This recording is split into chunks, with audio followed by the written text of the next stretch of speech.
Hari ng kalsada. Yan ang bansag sa mga tradisyonal na jeep na nagsisilbing transportasyon sa milyong-milyong Pilipino. Ngunit sa paglipas ng panahon, maaalis na nga ba sa trono?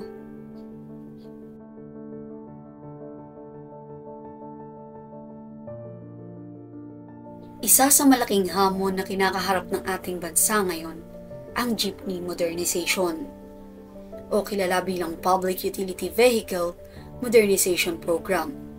Ito ay inilunsad noong taong 2017 sa ilalim ng Administrasyong Duterte na naglalayong palitan ng mga tradisyonal na jeep ng mas makabago at mas eco-friendly na mga transportasyon. Ngunit sa kabila ng layuning ito, maraming pagsubok ang hinaharap ng programa.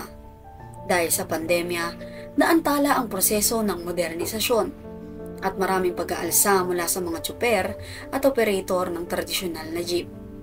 Sa pagpasok ng Administrasyong Marcos, maraming nag-akala na ang programang jeepney modernization ay matitigil na.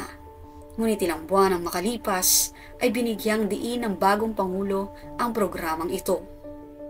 I assure the Filipino people that the government will strive to modernize and improve the country's transportation system. This will be one of the cornerstones of our progress as we move full speed ahead into a brighter tomorrow.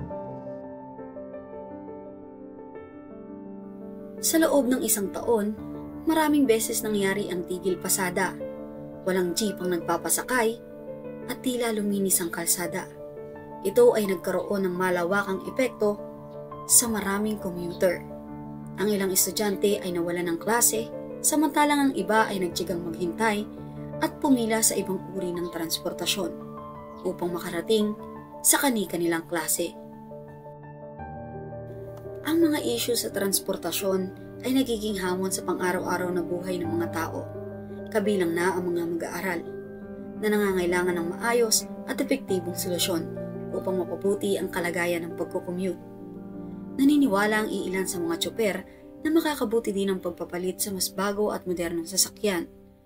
Ngunit ang mataas na presyo at komplikadong proseso ng modernisasyon ay ang siyang nagiging hadlang. Ang modern jeepney na nagkakahalaga ng 2.5 million hanggang 2.8 million ay tila sumusobra sa inaasahan ng marami. Para sa karamihan ng mga tsuper, ang pagmamaneho ng jeep ang pangunahing pinagkukunan nila ng kita. At ang paglipat sa bagong sistema ay maaaring magdulot ng malaking epekto sa kanilang kabuhayan. Kawawa naman kami mga maliliit na driver, operator. Hindi naman namin kayang kumuha ng ganong kalaking halaga.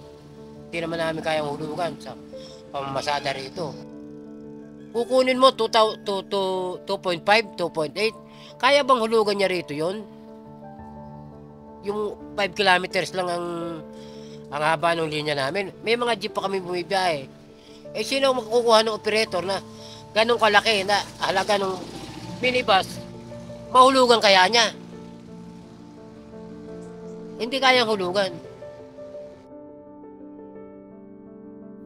Sa loob ng nakaraang isang taon ng Administrasyong Marcos, tuloy-tuloy ang pagtataguyod ng jeepney modernization. Kahit may mga pagmamakaawa at hiling ng konsiderasyon mula sa mga tsuper at operator ng tradisyonal na jeep, ay hindi ito nagbago sa pagpapatupad ng desisyon ng Pangulo. Ito ay nagbigay ng inisyal na deadline na hanggang Enero 31 ngayong taon. Ang pangyayari na ito ay naglalagay ng malaking hamon sa sektor ng transportasyon, lalo na sa mga nanganganib na mawala ng hanap buhay at maapektuhan ng modernisasyon. Ang tanong ngayon ng marami, paano nga ba makakayanan ng mga tsuper at operator ang mataas na presyo ng modernong jeepney? At paano ito magkakaroon ng malaking epekto sa ating mga commuter? Lalo na kung magiging sanhi ito ng mas mataas na singil sa pasahe. Tunay nga bang ang modernisasyon ay para sa ikabubuti ng lahat? O may mga ibang aspeto na mas dapat pagtuunan ng pansin at solusyonan